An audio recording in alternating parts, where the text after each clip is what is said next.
ஏன் பிள்ளைங்க நான் எப்படிங்க விடுவேன்? கேட்டுதான் இருப்பீங்களா இப்படிதான்? என் பாசத்தை பத்தி பேசாதீங்க, உங்க யாருக்கும் எதுவுமே தெரியும்। दोस्तों, इस वीडियो में हम बात करने वाले हैं अभी हाल ही में चल रही तमिल सिनेमा के जाने माने एक्टर जयम रवि की कंट्रोवर्सीज के बारे में, जिनकी वैसे तो आपने बहुत सारी फिल्में देखी होंगी, लेकिन अभी हाल ही में उनके डिवोर्स को लेकर एक बहुत बड़ा बवाल हो गया है। उनके डिवोर्स का ये मामला इतना छोटा नहीं है जितना लग रहा है। ये पिछले 2 साल से चला आ रहा है और अभी हाल ही में तो जयम रवि ने एक प्रेस कॉन्फ्रेंस बुलाई, जहां पर उन्होंने इन सारी बातों के बारे में बताया कि वो कौन कौन सी प्रॉब्लम से गुजर रहे हैं। जिस प्रेस कॉन्फ्रेंस में जयम रवि के चेहरे पर दुख, दर्द और पीड़ा साफ साफ देखी जा सकती थी, जहां कई बार वो बोलते बोलते बहुत ज्यादा हाइपर हो जाते और जोर जोर से चिल्लाने लगते, तो कई बार उनकी आंखों से आंसू बहने लगते।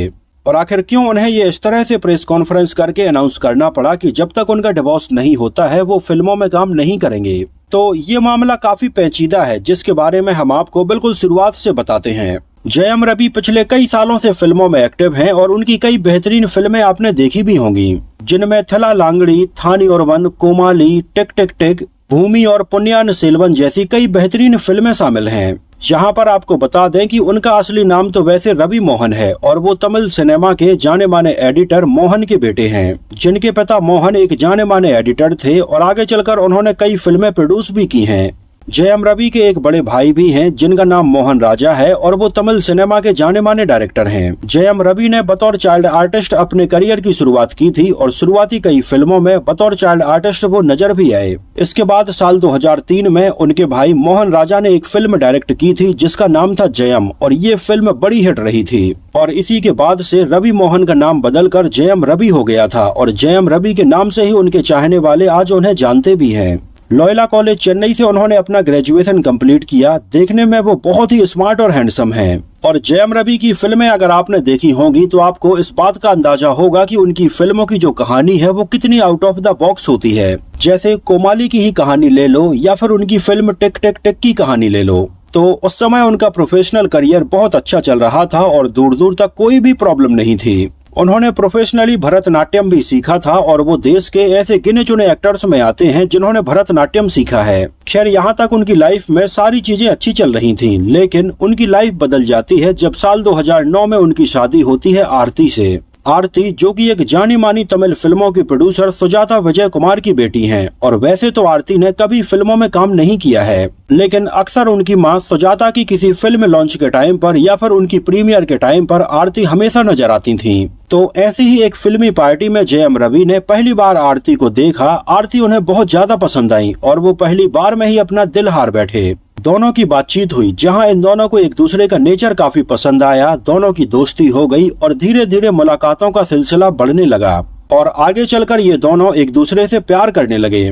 बात शादी के ऊपर आई तो आरती की मां सुजाता तो इस शादी के लिए तैयार थी, क्योंकि उनको पता था कि जयम रवि कितने बड़े एक्टर हैं। लेकिन प्रॉब्लम थी जयम रवि की फैमिली की तरफ से, जहां पर उनके फैमिली वाले इस शादी के बिल्कुल खिलाफ थे और वो लोग ये नहीं चाहते थे कि जयम ये शादी करें।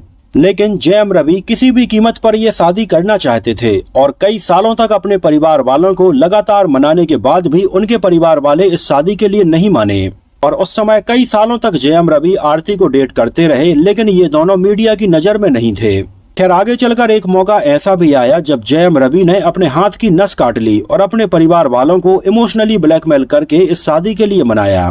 और इस तरह से साल 2009 में जयम रवि की आरती से शादी हो जाती है। इस समय तक सारी चीजें अच्छी चल रही थीं। एक तरफ जयम रवि अपनी शादी से खुश थे तो वहीं दूसरी तरफ एक से बढ़कर एक फिल्मों में काम करते जा रहे थे।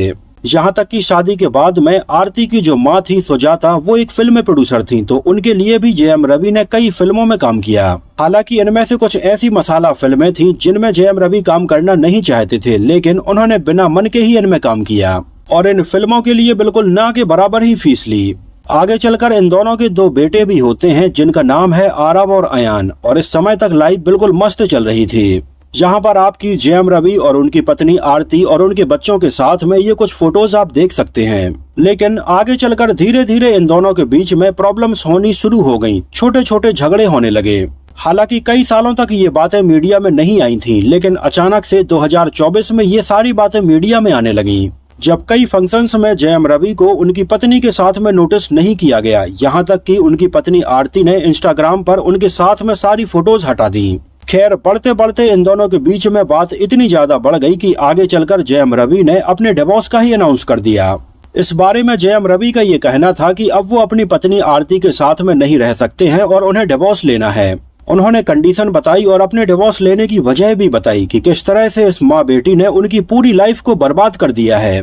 पिछले 15 साल से जब से इनकी शादी हुई है उसके बाद से ही उन्हें 10 रुपए भी अगर कहीं खर्च करने होते तो अपनी पत्नी से मांगने पड़ते, जबकि घर में पैसे कमाकर जयम रवि ही लाते थे। जयम रवि ने बताया कि उनकी पत्नी आरती और उनकी मां ने जयम रवि का एक ज्वाइंट अकाउंट खुलवाया था। उसके अलावा जयम रवि का कोई भी पर्सनल अकाउंट नहीं था और उनके पूरे पैसे का हिसाब किताब आरती और उनकी मां ही देखती थीं। और जयम रवि ने बताया कि कैसे 15 सालों में इन दोनों ने जयम रवि को एक एक पैसे का मोहताज बना दिया था। यहाँ तक कि उनका बड़ा घर भी इन दोनों ने हड़प लिया, उनकी धीरे धीरे प्रॉपर्टी भी हड़प ली और आगे चलकर तो उन्हें ऐसा लगने लगा था कि जैसे वो इन दोनों के गुलाम हैं और इन दोनों के कहने पर ही काम कर रहे हैं। यहाँ तक कि बात इतनी ज्यादा बढ़ जाती कि कई बार तो ये दोनों ही माँ बेटी जयम रवि के साथ में गंदी गंदी गाली गलौज भी करने लगते। जयम रवि के परिवार वाले तो पहले से ही इस शादी के खिलाफ थे, लेकिन जयम रवि ने उनकी बात नहीं मानी और ये शादी की थी। लेकिन अब उन्हें इस बात का एहसास हो रहा है कि उनके परिवार वाले सही थे, उन्हें ये शादी नहीं करनी चाहिए थी।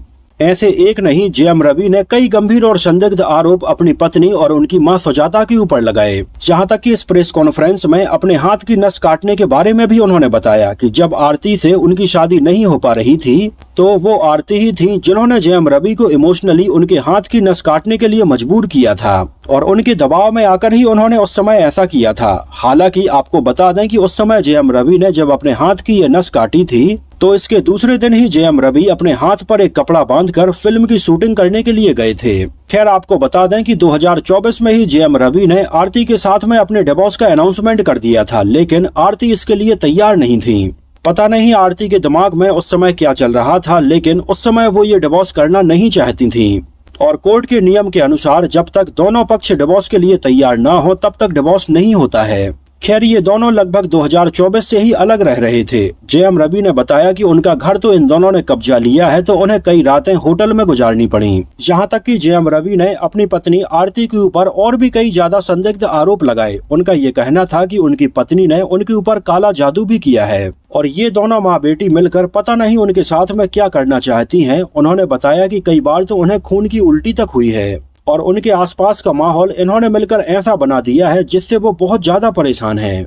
यहाँ तक कि इन सब बातों को लेकर वो इतने ज्यादा तनाव में रहने लगे कि अपने करियर के ऊपर वो फोकस ही नहीं कर पा रहे थे और कई बार तो उन्हें इसके लिए थेरेपी का सहारा भी लेना पड़ा। और इसी दौरान जब वो अपनी पत्नी से अलग रह रहे थे लेकिन इनका डिवोर्स नहीं हुआ था, ऐसे में उनकी जिंदगी में आती है कैनिसा फ्रांसिस, जो बेंगलोर की रहने वाली एक जानी मानी singer, part time actress, dancer और एक जानी मानी मनोचिकित्सक हैं। तो जयम रवि उस समय काफी तनाव से गुजर रहे थे तो अक्सर थेरेपी लेने के लिए वो कैनिसा फ्रांसिस के पास में जाने लगे थे। धीरे धीरे इन दोनों का मिलना जुलना हुआ और इन दोनों की काफी नजदीकियां बढ़ने लगीं। कैनिसा फ्रांसिस के बैकग्राउंड के बारे में भी आपको बता दें तो लगभग 18-19 साल की उम्र में उनकी भी शादी हो गई थी और उनका एक बच्चा गर्भ में ही खत्म हो गया था और उनके पति के साथ में उनका काफी टॉक्सिक रिलेशन था। तो काफी लंबे समय से वो भी सिंगल ही रह रही थीं और ऐसे में उनकी जिंदगी में आते हैं जयम रवि और आगे चलकर इन दोनों का ये रिश्ता मीडिया अटेंशन भी लेने लगा, जहां पर कैनिसा फ्रांसिस के कई फंक्शंस में जयम रवि जाते और उन्हें सपोर्ट करते। कई बार वो उनके साथ में स्टेज शेयर करते हुए नजर आते और कई प्राइवेट मोमेंट में भी इन दोनों को एक साथ देखा गया। तो इसी के बाद से ही मीडिया में कहीं न कहीं ऐसी खबरें चल रही थी कि जयम रवि अब कैनिसा फ्रांसिस को डेट कर रहे हैं। हालांकि इस समय तक जयम रवि का डिवोर्स नहीं हुआ था और ये सारी बातें और ये सारी फोटोज जब आरती ने देखी तो उन्हें बहुत ज्यादा बुरा लगा। इस बारे में आरती की मां का ये कहना था कि अभी जयम रवि का आरती के साथ में डिवोर्स नहीं हुआ है और इनके बच्चे भी हैं, लेकिन ऐसे में जयम रवि खुलेआम कैनिसा फ्रांसिस के साथ में घूम रहे हैं तो इस बात का उनके बच्चों के ऊपर क्या फर्क पड़ेगा। खैर कहा जाता है कि उस समय जयम रवि जानबूझकर ऐसा कर रहे थे जिससे कि उनकी पत्नी आरती उन्हें जल्दी डिवोर्स दे दें, लेकिन कहीं ना कहीं जयम रवि का ये दाव बिल्कुल ही उल्टा हो गया। जब सोशल मीडिया पर जयम रवि और कैनिसा फ्रांसिस के रिश्ते को लोगों ने बहुत ज्यादा क्रिटिसाइज किया और लोग उन्हें काफी ट्रोल भी करने लगे। पर्सनल मैसेज के थ्रू उनकी पोस्ट पर कमेंट करके और मीम बनाकर जयम रवि और कैनिसा फ्रांसिस को बहुत ज्यादा ट्रोल किया जाने लगा। यहाँ तक कि कैनिसा फ्रांसिस को तो लोग घर तोड़ने वाली बोलने लगे थे और उन्हें काफी गालियां देने लगे थे। हालांकि कुछ समय तो उन्होंने इन सारी बातों के ऊपर कोई भी रिएक्शन नहीं दिया, लेकिन जब ये सारी बातें हद से ज्यादा बढ़ने लगीं, तो उन्होंने बाकायदा इसको लेकर जवाब देना शुरू कर दिया था और अपने सोशल मीडिया पर कई पोस्ट के थ्रू और कई वीडियो के थ्रू उन्होंने इस बारे में अपनी सफाई भी दी थी। हालांकि उन्होंने पहले 2 वीडियो इस बारे में अपलोड किए थे, लेकिन आगे चलकर इनको हटा दिया था। दूसरी तरफ जयम रवि भी काफी तनाव से गुजर रहे थे और इन सारी बातों के बाद तो वो और ज्यादा तनाव में आ गए और उन्होंने कोर्ट में अर्जी लगाई कि उन्हें जल्द से जल्द आरती से डिवोर्स लेना है, लेकिन आरती उन्हें ये डिवोर्स देने के लिए तैयार नहीं थी। इस बारे में आरती और उनकी मां का ये कहना था कि उनके बच्चों के 10th के एग्जाम चल रहे हैं और वो लोग ये नहीं चाहती हैं कि उनके बच्चों के एग्जाम उनके तलाक की वजह से डिस्टर्ब हों। इस बारे में जयम रवि का ये कहना था कि इन दोनों ही माँ बेटी ने उनके बच्चों को भी रख लिया है और उनके बच्चों को उनसे मिलने तक नहीं देते हैं, जबकि पूरा खर्च अभी भी जयम रवि ही दे रहे हैं। उनके बच्चों की सालाना लगभग 50 लाख स्कूल फीस जयम रवि ही भरते हैं, लेकिन इसके बावजूद भी उन्हें अपने बच्चों से मिलने की परमिशन तक नहीं है। आखिर ये कहाँ का न्याय है और कौन सा कानून है? इन सब बातों का जिक्र जयम रवि ने अपनी इस इमोशनल प्रेस कॉन्फ्रेंस में किया था, जहां पर उन्होंने बताया कि आरती की मां को भी इलाज के लिए लगभग 25,000 रुपया महीना जयम रवि ही भरते हैं। जिस बारे में आरती की मां सुजाता का ये कहना था कि अगर जयम रवि ने उनके मेडिकल इलाज का खर्च उठाया भी है तो इसमें कौन सी एहसान जताने की बात है। वो उनकी सास है और एक दामाद का ये फर्ज भी बनता है। उस समय आरती ने भी फैमिली कोर्ट में जाकर ये डिवोर्स तभी एक्सेप्ट करने की बात कही जब जयम रवि उन्हें खर्चे के लिए लगभग 40 लाख रुपए महीना देंगे। मतलब आप समझ सकते हैं कि 40 लाख रुपए महीना यानी कि लगभग 4 करोड़ 80 लाख रुपए की साल। आरती को डिवोर्स के बाद में इतना पैसा मंथली चाहिए था जिससे कि वो अपने और अपने बच्चों का अच्छे से खर्च कर पाएं। लेकिन यहाँ पर ये गौर करने वाली बात है कि 40 लाख रुपए महीना बहुत ज्यादा होता है, जो कि पर डे 1 लाख से भी ज्यादा बैठता है। और इतना ज्यादा खर्चा किसका होता है? जयम रवि ने इसको लेकर आपत्ति जताई और इतना खर्चा देने से मना कर दिया। और इन सब बातों को लेकर और दूसरी तरफ सोशल मीडिया पर हो रही लगातार ट्रोलिंग को लेकर उन्होंने ये प्रेस कॉन्फ्रेंस की, जिसमें जयम रवि कई बार रोते हुए तो कई बार गुस्से में चिल्लाते हुए नजर आए। जहां इस बारे में उनका ये कहना था कि उनकी पत्नी आरती उन्हें जानबूझकर ये डिवोर्स नहीं दे रही हैं और उन्हें मेंटली परेशान करना चाहती हैं और उन्होंने जयम रवि से इतना बड़ा गुजारा भत्ता मांगा है जितना भत्ता देने में वो सक्षम ही नहीं है। इस बात का हवाला देते हुए उन्होंने बताया कि पिछले 15 सालों में उनकी पूरी प्रॉपर्टी के ऊपर इन माँ बेटी ने अपना कब्जा कर लिया है। आज उनका खुद का घर भी उनके पास में नहीं है, उनकी कार उनके पास में नहीं है और जिन बच्चों के लिए उन्होंने इतना पैसा कमाया है वो बच्चे भी उनके पास में नहीं है। जयम रवि ने बताया कि उनके पिता मोहन भी काफी बीमार रहते हैं और उनके इलाज का खर्च भी लगभग 40 से 50 हजार रुपए महीना उन्हें उठाना पड़ता है। तो कोर्ट को इस बारे में सोचने की जरूरत है कि क्या किसी मर्द के ऊपर इतना प्रेशर देना सही है। हम पिछले कुछ समय में ऐसे कई केस भी देख चुके हैं जहां पर पत्नी ने इतना ज्यादा गुजारा भत्ता मांगा कि बेचारा पति नहीं दे पाया और आगे चलकर वो इतने परेशान हो गए कि उन्हें ये दुनिया छोड़कर ही जाना पड़ा। तो ये मर्दों के साथ में नाइंसाफी है, ये उनके ऊपर जुल्म हो रहा है और ये जुल्म आखिर कब तक चलता रहेगा। यहाँ पर आपको एक मजेदार बात बताते चलें कि जयम रवि की पत्नी आरती की एक बहुत अच्छी दोस्त हैं जानी मानी एक्ट्रेस तृषा कृष्णन, और कहा जाता है कि तृषा कृष्णन ने ही इन दोनों की पहली मुलाकात भी करवाई थी। उस समय तक तृषा कृष्णन ने जयम के साथ में भी कई फिल्मों में काम किया था और तृषा और जयम काफी अच्छे दोस्त थे। लेकिन आगे चलकर जब इन दोनों की डिवोर्स की ये खबरें मीडिया में सामने आने लगी तो उस समय तृषा कृष्णन आरती के सपोर्ट में थी और उनका आरती से ये कहना था कि उन्हें डिवोर्स नहीं देना चाहिए।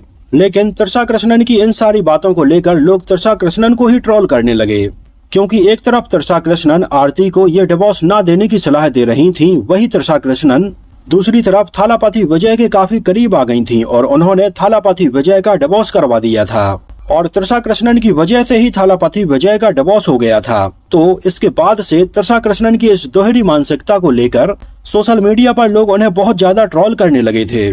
तो इन सारी बातों के बाद में तृषा कृष्णन ने सोशल मीडिया पर आरती को अनफॉलो कर दिया था और इसको लेकर सोशल मीडिया पर उनका मजाक और भी ज्यादा बनाया गया कि एक तरफ तो वो आरती को ये सलाह दे रही थी और दूसरी तरफ उन्होंने खुद थालापति विजय का घर तोड़ा है। खैर, जयम रवि की इस प्रेस कॉन्फ्रेंस के बाद में उनकी पत्नी आरती ने भी सोशल मीडिया अकाउंट पर कई पोस्ट शेयर किए, जिनमें उनका ये कहना था कि एक सोती हुई शेरनी को वो बिल्कुल भी न जगाएं, क्योंकि अगर वो शेरनी जाग जाएगी तो कई ऐसी बातें भी मीडिया के सामने आ जाएंगी जो शायद नहीं आनी चाहिए। अपनी इस प्रेस कॉन्फ्रेंस में जयम रवि ने इस बात का भी अनाउंस किया कि जब तक उनका डिवोर्स नहीं होता है वो फिल्मों में काम नहीं करेंगे, क्योंकि वो फिल्मों में फोकस कर ही नहीं पा रहे हैं।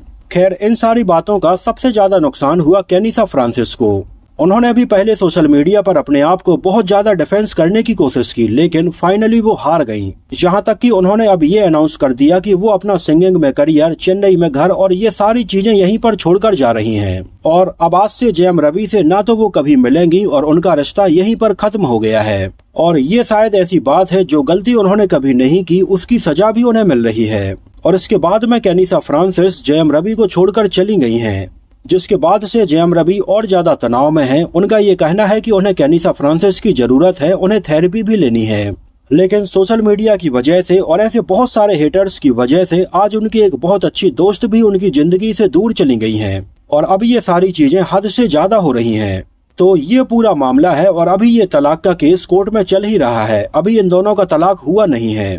अब आगे इस केस में क्या होता है, ये केस कैसा मोड़ लेता है, मैं अपने वीडियो में आपको अपडेट जरूर कर दूंगा। खैर, इस वीडियो के जरिए कहीं ना कहीं आपको ये बात समझ में आ गई होगी कि आखिर ये पूरा केस क्या था और किसकी रियल में गलती है। हमें अपनी राय कमेंट सेक्शन में जरूर बताइए और आपको क्या लगता है कि आखिर किसकी गलती है और क्या होना चाहिए। फिलहाल के लिए इस वीडियो में इतना ही। अगर ये वीडियो आपको पसंद आया हो, मेरी मेहनत आपको पसंद आई हो, तो इसको प्लीज लाइक करके मुझे इस बात का जवाब जरूर दीजिए। तो मिलते हैं किसी नए वीडियो में कुछ और ऐसी ही इंटरेस्टिंग और रोचक बातों के साथ।